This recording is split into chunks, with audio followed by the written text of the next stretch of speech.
Los síntomas se repiten en miles de personas a lo largo del planeta. Dolores de cabeza, ansiedad, angustia. Una extraña sensación, como si algo o alguien nos observara. Como si algo o alguien estuviera monitorizando nuestras vidas. Apenas somos capaces de retener en la memoria el 30% de lo que hacemos a lo largo de un día. Pero, ¿y si escarbásemos en nuestros recuerdos y encontrásemos momentos que no deberían estar ahí?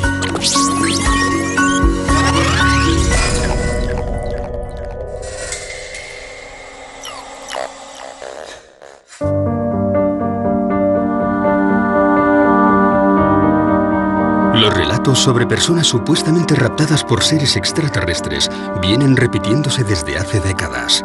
Uno de ellos es el de Carla Batista, una mujer portuguesa que afirma haber sido abducida desde muy pequeña.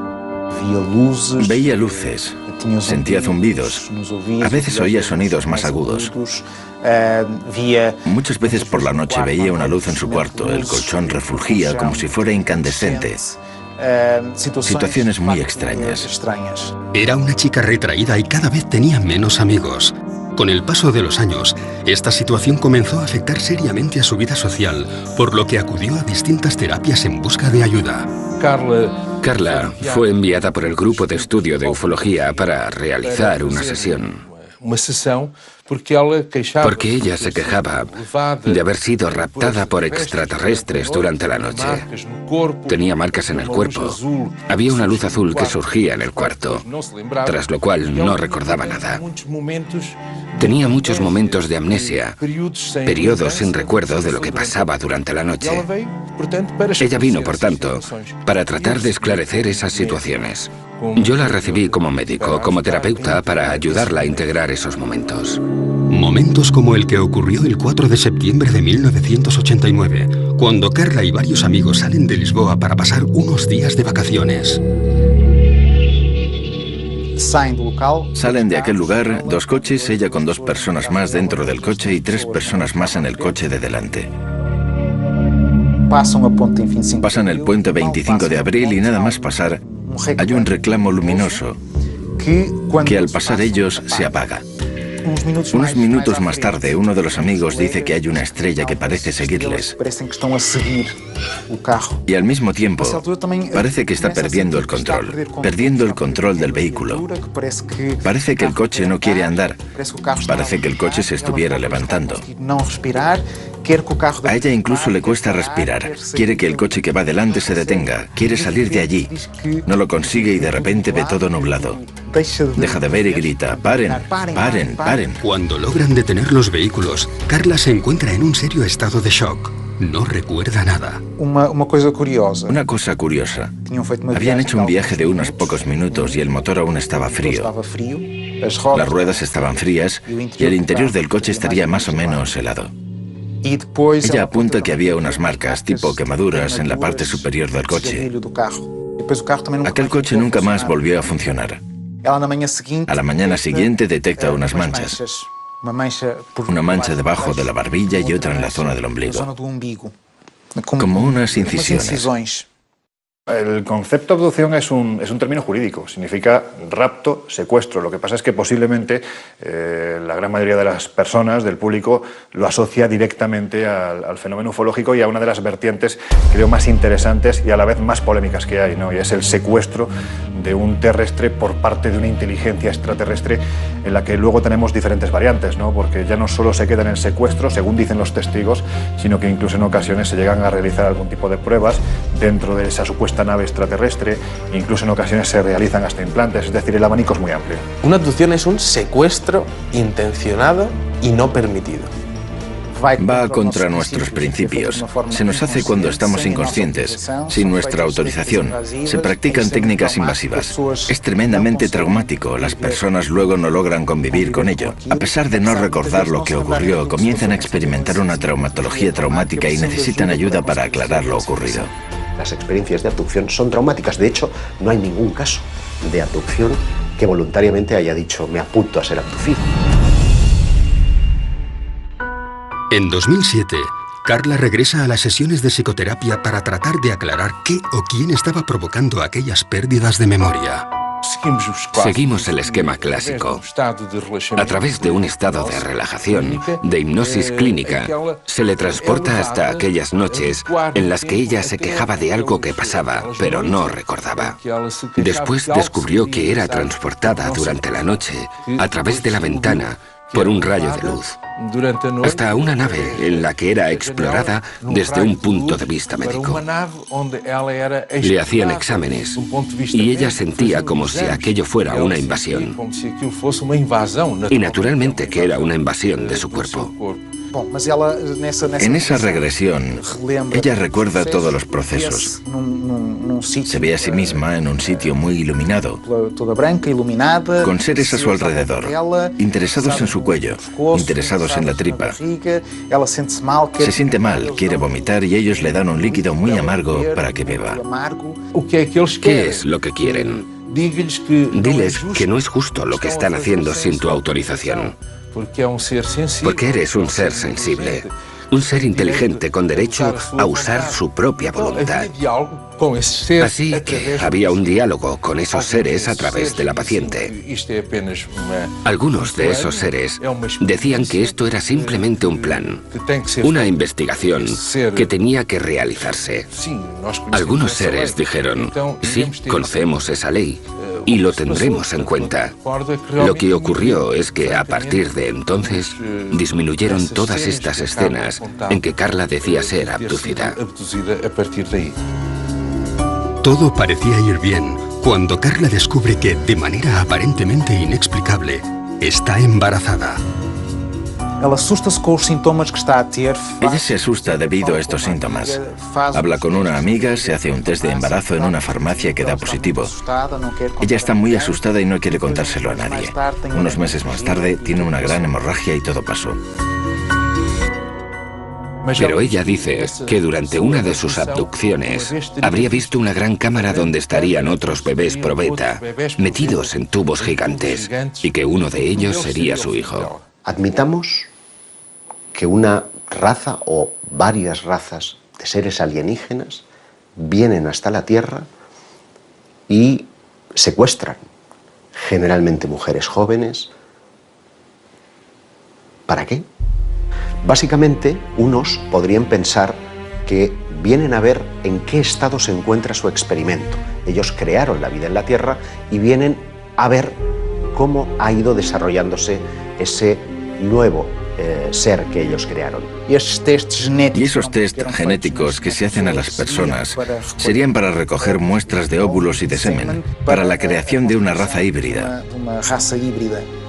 Del mismo modo en que el Homo sapiens sapiens consiguió superar al Neandertal, aquí tendríamos una raza híbrida que en el futuro vendría a hacerse con el planeta y alzarse sobre el Homo sapiens sapiens. Sin lugar a dudas. El fenómeno abducción acompaña al ser humano desde que tiene conciencia de ser hombre. Y esto es sorprendente porque revela que estamos siendo tutelados por una especie de inteligencia. No sabemos si extraterrestre o extradimensional, pero en cualquier caso ajena a nuestra propia conciencia y que nos ayuda a modelar nuestras creencias desde la noche de los tiempos. De hecho, eso vendría a explicar el porqué de esa pieza que falta en lo que es la evolución del hombre, que es el eslabón perdido, ¿no? Es decir, hay un momento en el que hay un salto cuantitativo, cualitativo tan enorme que hay quien piensa que algo tuvo que ocurrir, y dentro de ese algo tuvo que ocurrir caben muchas posibilidades. Una de ellas es que genéticamente fuéramos manipulados por unas inteligencias que están fuera de este planeta. La segunda hipótesis, igualmente inquietante, es la posibilidad de que necesiten de nosotros y vengan a recoger especímenes de la Tierra para crear una raza híbrida que sea necesario en ambos planetas, en el suyo de origen y en el planeta Tierra. Muchas de las mujeres dicen que tras haberles sido retirados los óvulos meses más tarde, se les presenta a estos bebés como si fueran hijos suyos. Muchas de ellas hablan de unos compartimentos grandes donde estaban depositados estos bebés, a donde se les acompañaba y se les mostraba. Este es el tuyo. Y los extraterrestres querían que les enseñaran cómo transmitirles amor, cómo crear este enlace emocional, ya que estos nuevos seres tendrían ausencia de emociones. Ya en la década de los 70, el prestigioso investigador Joseph Allen Hynek creó la terminología que hoy es utilizada por la mayoría de los investigadores del fenómeno ovni. En ella se establecen 4 tipos de contacto. Los encuentros del primer tipo estarían aludiendo a luces lejanas en el firmamento. Los encuentros del segundo tipo es cuando ese objeto se presenta ya como algo coherente, como una nave. Los del tercer tipo son aquellos en los que el ovni ya está aterrizado, incluso muestra una cierta interacción con el terreno. Se pueden ver humanoides a su alrededor, cogiendo muestras o tomando algún tipo de medida en el entorno. Y finalmente están los encuentros del cuarto tipo, que nos entran en la dimensión más psíquica del fenómeno ovni, es el fenómeno abducción. En 1961, Barney y Betty, un matrimonio de New Hampshire, observan una luz en mitad de la noche. Viajaban en coche, de regreso de sus vacaciones en Canadá. Barney coge unos prismáticos de la guantera, mira esa luz, comenta con Betty si se trata de un ovni, si es cualquier otra cosa, siguen la ruta y unas curvas más adelante ese objeto se ha vuelto una luz cegadora que está posada en medio de la carretera con un ser de piel azulada que les está invitando a pasar. Barney queda aterrorizado. De hecho, las punteras de sus pies estaban desgastados porque literalmente fue arrastrado hasta el interior de la nave.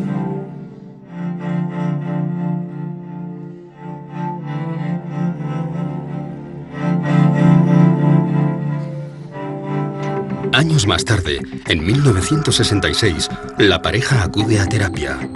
Desde aquel extraño suceso, ambos sufrían pesadillas muy similares.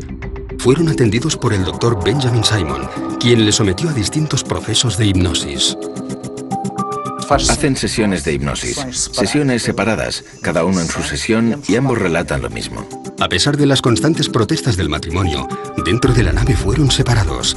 Betty relató cómo le colocaron una potente luz sobre la cara, tras tumbarla sobre lo que parecía ser una camilla de operaciones. Le cortaron un mechón de pelo, examinaron sus ojos, orejas, dientes y manos. Aquellos seres usaron algo parecido a un escarpelo para raspar y hacerse con muestras de su piel. En inglés, aunque con dificultades, aquellos supuestos extraterrestres le dijeron que le estaban realizando pruebas en su sistema nervioso y con una aguja de 10 centímetros y a través de su ombligo una prueba de embarazo. Sin ningún tipo de sedación, se le introduce una especie de aguja a través del conducto umbilical. Ella sigue preguntando y le dicen que es una especie de test de embarazo. Una de las cosas más llamativas del episodio de los Hill es la descripción de una técnica de prospección intrauterina denominada laparoscopia que no sería descubierta hasta 20 años más tarde, aun aceptando que pudieran haber en la literatura médica escritos, estos no aparecerían hasta una década más tarde. Por lo tanto, es una prueba objetiva de que hay ciertos conocimientos que los abducidos describen que son ignorados. La abducción de Barney y Betty Hill tuvo un impacto importante en la ufología porque fue la primera vez que se reconoció la posibilidad de que estos seres interactuaban con nosotros, que de alguna forma íntima nos estaban vigilando, siguiendo y posiblemente nos estaban manipulando a un nivel biológico o incluso genético.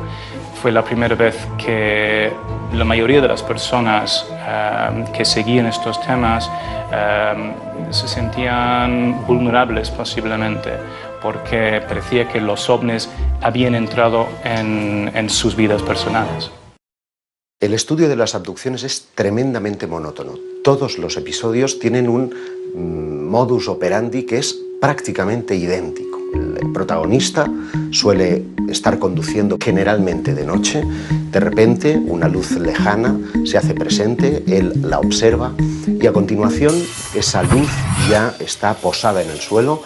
Unos seres le invitan en unos casos, en otros son forzados al interior de lo que ya es claramente una nave y allí son sometidos a todo tipo de experimentos, de reconocimientos médicos, de un chequeo muy general pero con un punto común, y es que todos ellos tienen un interés fundamental en la genética, en la reproducción.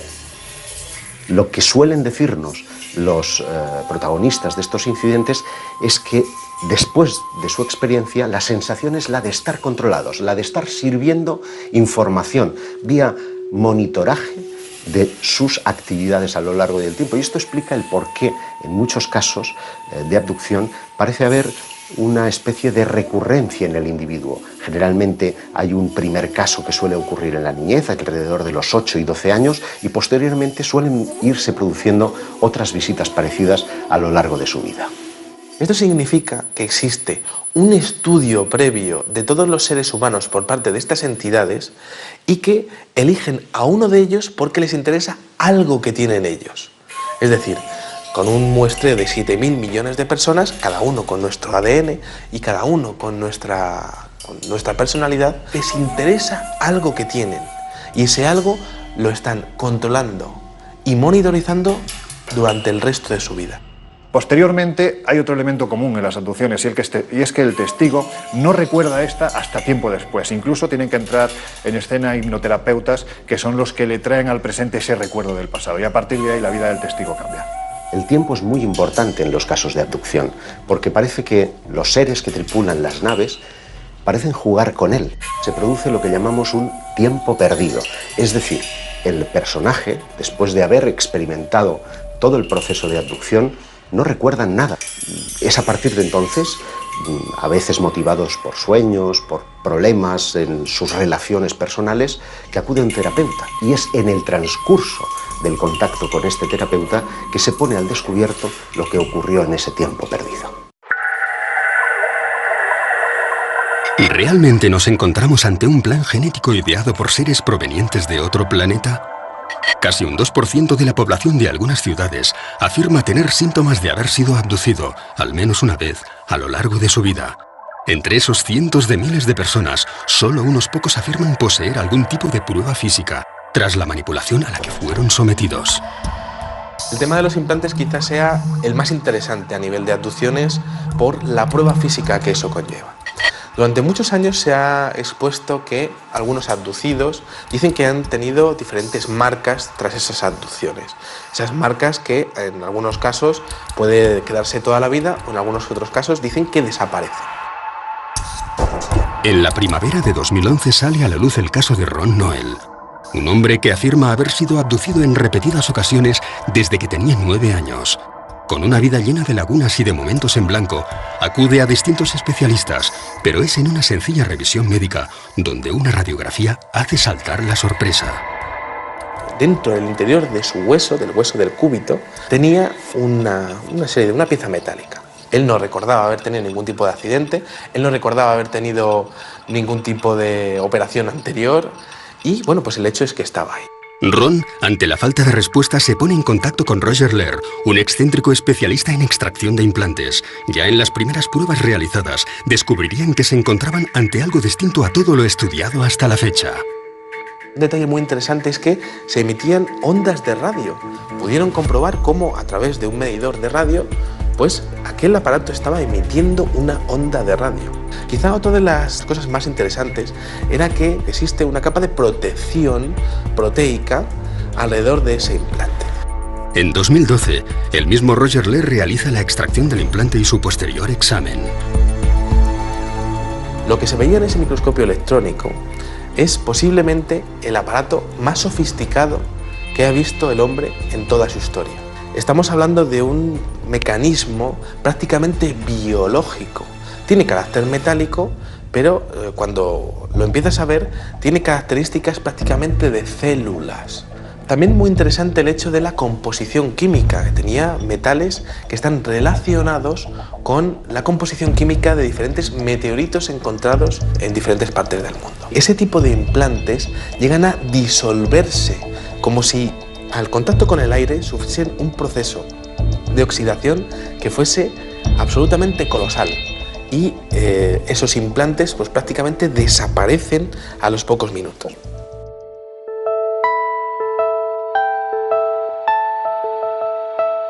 Cuando estamos hablando del fenómeno de las abducciones, estamos hablando prácticamente del fenómeno de la monitorización. ¿Qué significa eso?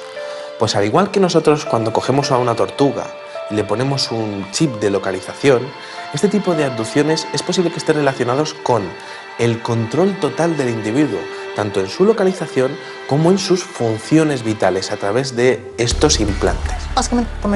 También nosotros hacemos eso a los animales salvajes. Les ponemos unos chips, intentamos verificar su hábitat, si están bien, intentamos controlar todo eso. Nosotros hacemos eso a los animales. ¿Por qué no pensar que otros estén haciendo lo mismo con nosotros? Todos ellos son fértiles, todos ellos son jóvenes, todos ellos tienen un coeficiente intelectual por encima de la media. Por lo tanto, parecen estar escogiendo especímenes de la raza humana muy especiales.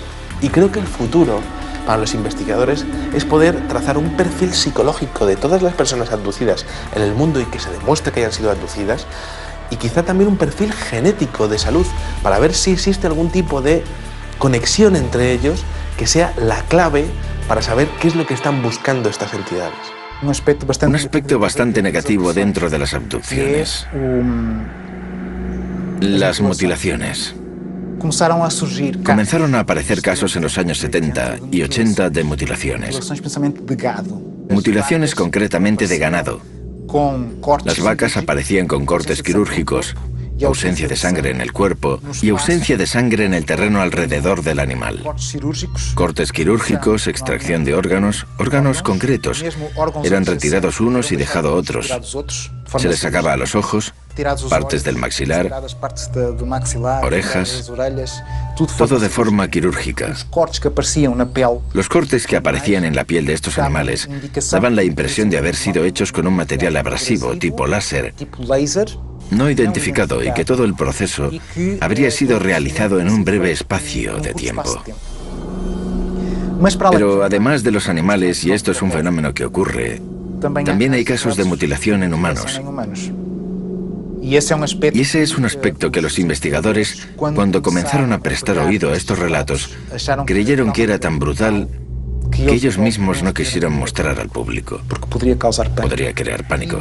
Incluso algunas autoridades con las que hablaron los investigadores no quisieron mover mucho el tema. No podían explicarlo, pero tampoco podían alertar a la población.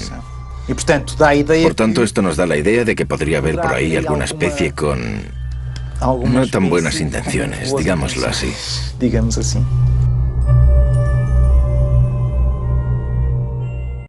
Tenemos muchos casos españoles interesantes. Recuerdo, por ejemplo, el caso de Miguel Herrero Sierra, que en 1978 se dirigía hacia Guadalajara por la Nacional 320.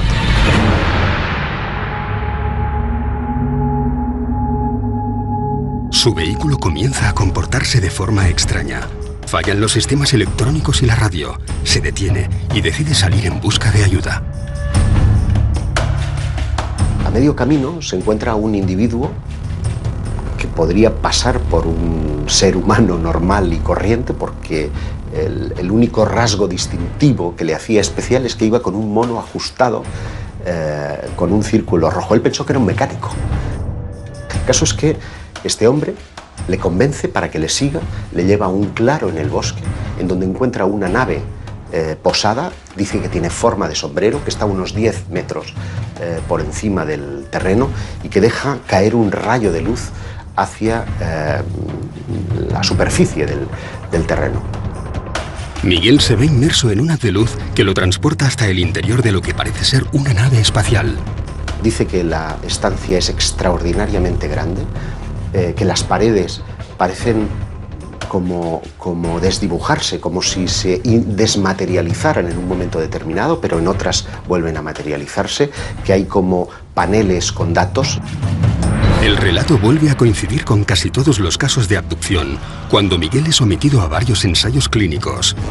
Pero al incorporarse, se encuentra algo difícilmente explicable.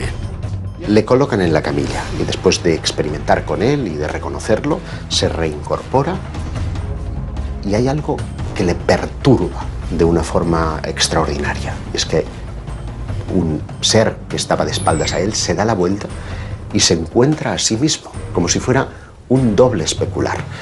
La única característica que le distinguía es que una cicatriz que tiene en la cara estaba justamente al otro lado, como si fuera una imagen reflejada en un espejo. Y cuando intenta tocarle, el ser le dice, no, no lo hagas, porque si le tocas podrías destruirte y destruirle a él. Le cuentan la teoría de la antimateria, es decir, la carga eléctrica era inversa a la suya, de modo que nos encontramos frente a un concepto que no sería teorizado hasta muchos años más tarde. Para tratar de verificar lo que ha sucedido en el tiempo perdido, los investigadores acuden fundamentalmente a tres procedimientos. Uno es el polígrafo o la máquina de la verdad, que solamente se puede emplear en aquellos casos en los que el testigo recuerda previamente su experiencia, para tratar de verificar si lo que ha dicho es verdad o no. Muchos de los abducidos que han sido interrogados por este método, pues no se ha encontrado que estén mintiendo. El segundo método es el llamado pentotal sódico o suero de la verdad. Lo que trata es de inducir a través de una droga, de una sustancia psicotrópica, un estado de relajación en el que parece imposible mentir. Es un método muy cuestionado, por lo que el método más popular y utilizado para rescatar los recuerdos de los abducidos es el de la regresión hipnótica. ¿Nos encontramos ante miles de casos reales o se trata de algún tipo de alucinación colectiva? ¿Cómo podemos saber si un testigo ha sido realmente raptado por seres de otros mundos o sencillamente está mintiendo? Es muy difícil, porque para empezar, él tiene miedo a ser considerado loco. Debe tener la certeza de que esa persona que le va a recibir no va a reírse, no va a burlarse de él. Ha de tener la certeza de que recibirá eso que él cuenta sin hacer comentarios. Es entonces cuando se entrega al proceso, sobre todo porque viene con momentos que no recuerda. Aparece con marcas en el cuerpo, siente que pasó algo, tiene flashes que no logra integrar en su vida. Viene muy confuso y recela hasta de aquello que va a descubrir. Si han tenido un contacto con otros seres, por ejemplo, luego es difícil conversar al respecto con otras personas. Es difícil contárselo a los amigos e incluso encontrar profesionales que estén abiertos a escuchar este tipo de problemas. En ocasiones la intuición es fundamental, ¿no? Porque esa persona está buscando ese último clavo al que aferrarse, va buscando una respuesta a lo que le ha ocurrido y esa respuesta la busca en ti, en el investigador, en el periodista, en la persona que se acerca para escucharle y que no se ríe de esa experiencia. Parto de la idea de que la intuición juega un papel fundamental, no para saber, evidentemente, si una persona ha sido abducida o no, pero sí para saber si está mintiendo o no. Son personas absolutamente normales y que muchas veces quedan sorprendidas. No son personas que se interesen previamente por el tema, que estén siempre mirando al cielo. No, surge en el día a día, en las personas más normales, en las situaciones más vulgares. Y al hacer regresión y pedirle que vuelva a la primera vez que eso ocurrió, se ve teniendo una experiencia de abducción. De repente está siendo raptado y pasa por cosas que no entiende. Pero tiene un pequeño problema, y es que en hipnosis también se puede mentir.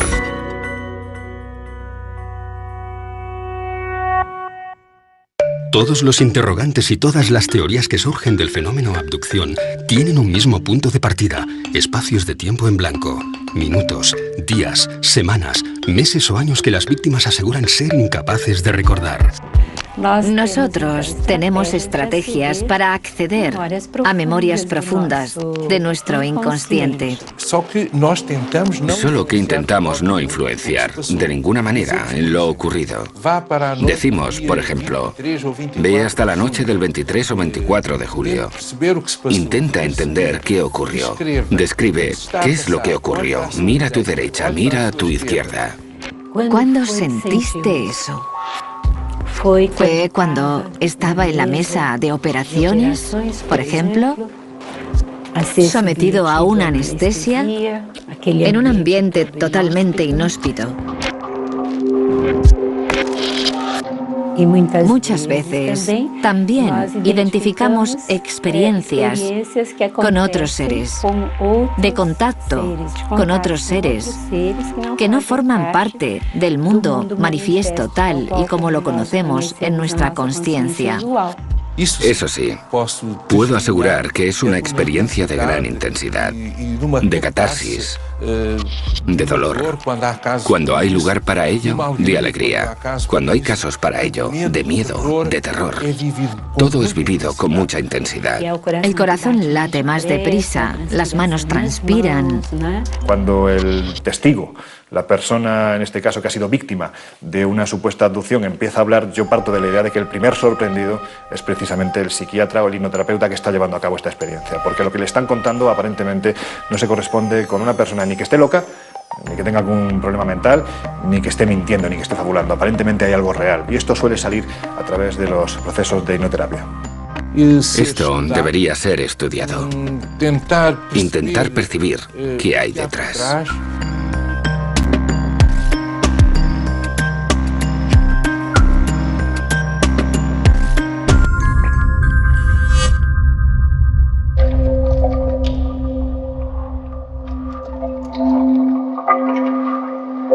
Por extraño que pueda parecer, podríamos encontrarnos ante un fenómeno que ha acompañado a la raza humana desde sus inicios, y no solo ante un mero producto del siglo XX. Pero es especialmente en el periodo de la Edad Media donde vamos a encontrar una serie de relatos que parecen encajar 100% con las modernas abducciones. Me estoy refiriendo a los íncubos y súcubos. Las actas inquisitoriales están llenas de descripciones de seres que se asemejan a los modernos extraterrestres. Es decir, la similitud es tan extraordinaria que parece que estamos ante el mismo fenómeno. No dicen ovni porque los ovnis no existían. Lo interesante para mí es que nunca hemos dejado de hablar de abducciones, es decir, que llevamos 500 años y posiblemente más tiempo, miles de años, quién sabe, hablando del rapto de humanos por parte de seres extraños. En 1486 se publicó un libro que se llamaba el Malleus Maleficarum, que describe los fenómenos relacionados con la brujería y con la demonología.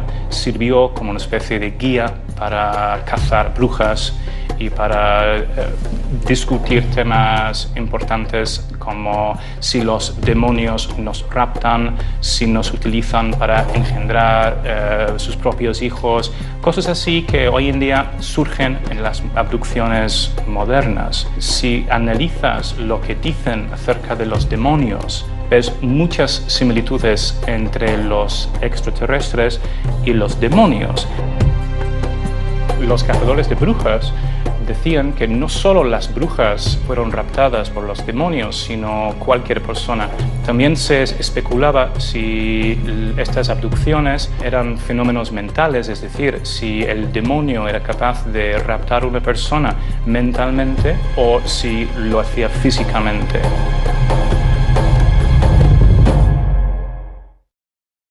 Llegaron a 4 conclusiones. Primero, que a veces las abducciones de personas en el siglo XV eran fenómenos físicos y a veces fenómenos puramente mentales.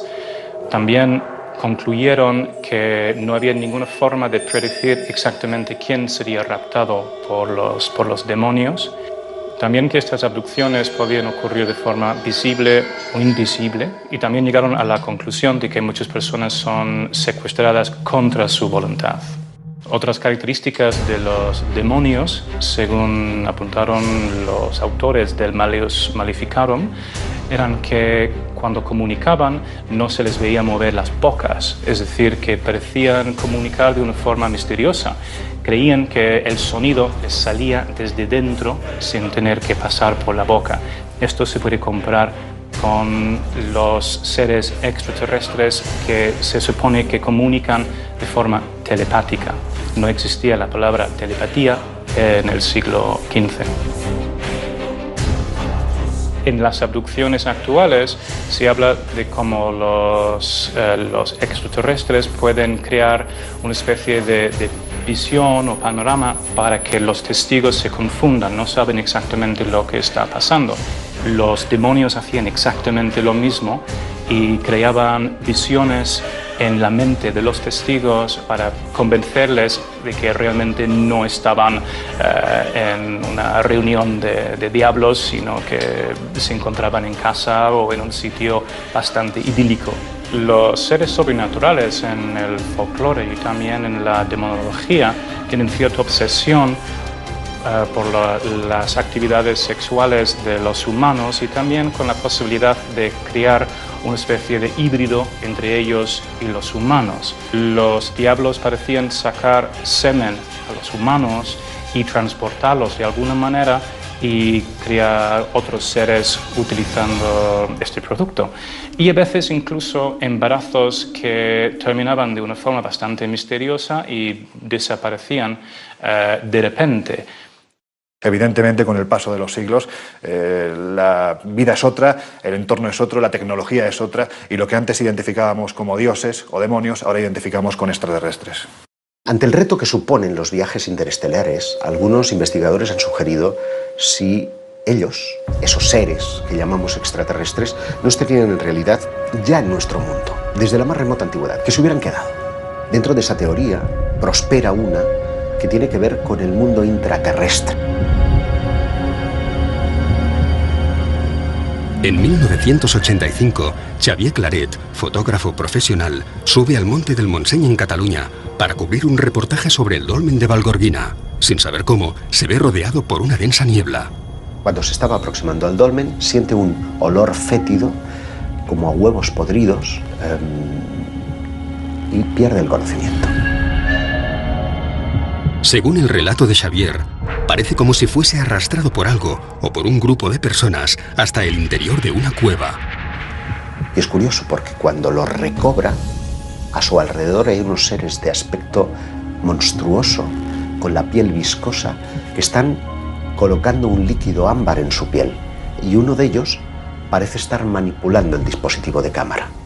De modo que lo que nos lega son dos polémicas fotografías que muestran planos muy desenfocados de lo que en apariencia son las manos de estos seres intraterrestres y una cabeza distorsionada. El relato es 100% real. Xavier fue sometido a regresión hipnótica, fue sometido al polígrafo y a la prueba del pentotal.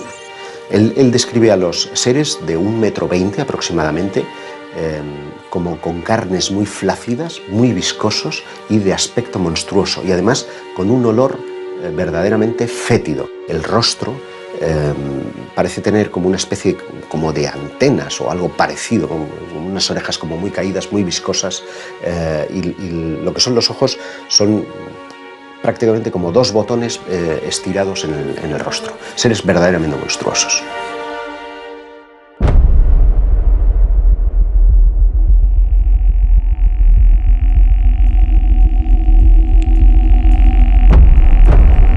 La mente humana no es una cinta de vídeo que podamos rebobinar para ver qué sucedió exactamente en cada momento de nuestra vida.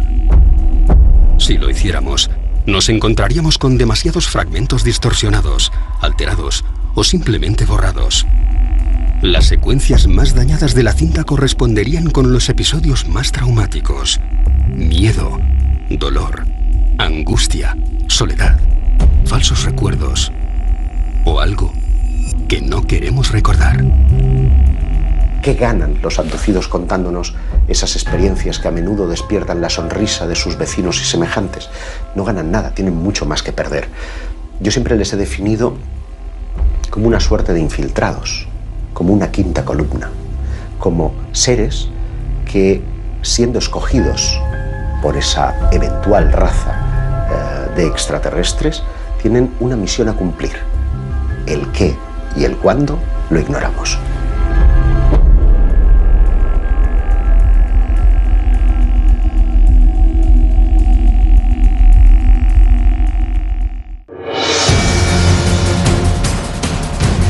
Lo hemos llamado posesión demoníaca, enfermedad, rapto, Pero el fenómeno abducción podría habernos acompañado desde hace siglos. Para algunos, nos encontramos ante un plan genético trazado por una inteligencia extraterrestre, en el que la raza humana seríamos simples cobayas. Para otros, esas mismas entidades habrían sido nuestros creadores.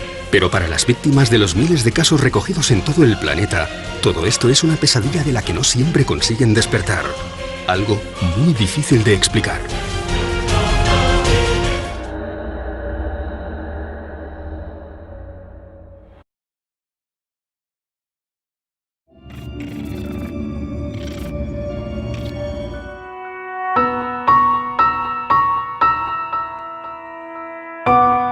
Los síntomas se repiten en miles de personas a lo largo del planeta. Dolores de cabeza, ansiedad, angustia. Una extraña sensación, como si algo o alguien nos observara.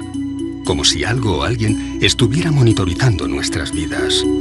Apenas somos capaces de retener en la memoria el 30% de lo que hacemos a lo largo de un día. Pero, ¿y si escarbásemos en nuestros recuerdos y encontrásemos momentos que no deberían estar ahí?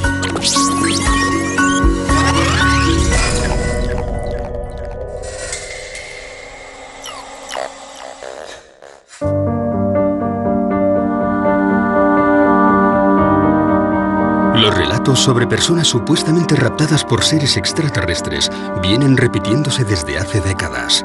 Uno de ellos es el de Carla Batista, una mujer portuguesa que afirma haber sido abducida desde muy pequeña. Veía luces, sentía zumbidos, a veces oía sonidos más agudos. Muchas veces por la noche veía una luz en su cuarto. Puente 25 de abril y nada más pasar, hay un reclamo luminoso que al pasar ellos se apaga. Unos minutos más tarde, uno de los amigos dice que hay una estrella que parece seguirles. Y al mismo tiempo, parece que está perdiendo el control del vehículo. Parece que el coche no quiere andar. Parece que el coche se estuviera levantando. A ella incluso le cuesta respirar. Quiere que el coche que va delante se detenga. Quiere salir de allí. No lo consigue y de repente ve todo nublado. Deja de ver y grita: "¡Paren! ¡Paren! ¡Paren!". Cuando logran detener los vehículos, Carla se encuentra en un serio estado de shock. No recuerda nada. Una cosa curiosa. Habían hecho un viaje de unos pocos minutos y el motor aún estaba frío. Las ruedas estaban frías y el interior del coche estaría más o menos helado. Ella apunta que había unas marcas, tipo quemaduras, en la parte superior del coche. Aquel coche nunca más volvió a funcionar. A la mañana siguiente detecta unas manchas. Una mancha debajo de la barbilla y otra en la zona del ombligo. Como unas incisiones. El concepto de abducción... El colchón refulgía como si fuera incandescente. Situaciones muy extrañas. Era una chica retraída y cada vez tenía menos amigos. Con el paso de los años, esta situación comenzó a afectar seriamente a su vida social, por lo que acudió a distintas terapias en busca de ayuda. Carla fue enviada por el grupo de estudio de ufología para realizar una sesión. Porque ella se quejaba de haber sido raptada por extraterrestres durante la noche. Tenía marcas en el cuerpo. Había una luz azul que surgía en el cuarto, tras lo cual no recordaba nada. Tenía muchos momentos de amnesia, periodos sin recuerdo de lo que pasaba durante la noche. Ella vino, por tanto, para tratar de esclarecer esas situaciones. Yo la recibí como médico, como terapeuta, para ayudarla a integrar esos momentos. Momentos como el que ocurrió el 4 de septiembre de 1989, cuando Carla y varios amigos salen de Lisboa para pasar unos días de vacaciones. Salen de aquel lugar 2 coches, ella con 2 personas más dentro del coche y 3 personas más en el coche de delante. Pasan el... Es un término jurídico, significa rapto, secuestro. Lo que pasa es que posiblemente la gran mayoría de las personas, del público, lo asocia directamente al fenómeno ufológico y a una de las vertientes, creo, más interesantes y a la vez más polémicas que hay, ¿no? Y es el secuestro de un terrestre por parte de una inteligencia extraterrestre, en la que luego tenemos diferentes variantes, ¿no? Porque ya no solo se queda en el secuestro, según dicen los testigos, sino que incluso en ocasiones se llegan a realizar algún tipo de pruebas dentro de ese esa supuesta nave extraterrestre, incluso en ocasiones se realizan hasta implantes, es decir, el abanico es muy amplio. Una abducción es un secuestro intencionado y no permitido. Va contra nuestros principios. Se nos hace cuando estamos inconscientes, sin nuestra autorización. Se practican técnicas invasivas. Es tremendamente traumático. Las personas luego no logran convivir con ello. A pesar de no recordar lo que ocurrió, comienzan a experimentar una traumatología traumática y necesitan ayuda para aclarar lo ocurrido. Las experiencias de abducción son traumáticas. De hecho, no hay ningún caso de abducción que voluntariamente haya dicho me apunto a ser abducido. En 2007, Carla regresa a las sesiones de psicoterapia para tratar de aclarar qué o quién estaba provocando aquellas pérdidas de memoria. Seguimos el esquema clásico. A través de un estado de relajación, de hipnosis clínica, se le transporta hasta aquellas noches en las que ella se quejaba de algo que pasaba, pero no recordaba. Después descubrió que era transportada durante la noche, a través de la ventana, por un rayo de luz, hasta una nave en la que era explorada desde un punto de vista médico. Le hacían exámenes y ella sentía como si aquello fuera una invasión. Y naturalmente que era una invasión de su cuerpo. En esa regresión, ella recuerda todos los procesos. Se ve a sí misma en un sitio muy iluminado, con seres a su alrededor, interesados en su cuello, interesados en la tripa. Se siente mal, quiere vomitar y ellos le dan un líquido muy amargo para que beba. ¿Qué es lo que quieren? Diles que no es justo lo que están haciendo sin tu autorización. Porque eres un ser sensible, un ser inteligente con derecho a usar su propia voluntad. Así que había un diálogo con esos seres a través de la paciente.